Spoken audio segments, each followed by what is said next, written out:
You are looking at Julian's pronunciation guide, where we look at how to pronounce better some of the most mispronounced words in the world, like this other curious word. But how do you say what you're looking for today?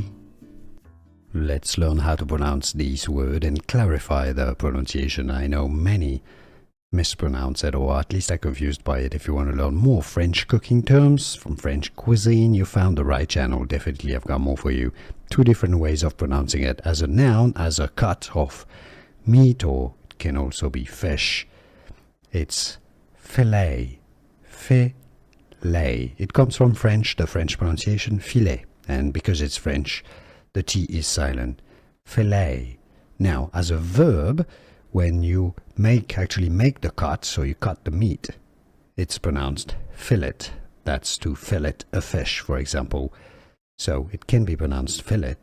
As a noun, though, it's filet, as in chicken fillet, for example, or filet mignon. Here are more videos on how to pronounce more confusing words and names too many mispronounced. Like this video if you found it useful. I appreciate your support. I'll see you soon, and thanks for watching.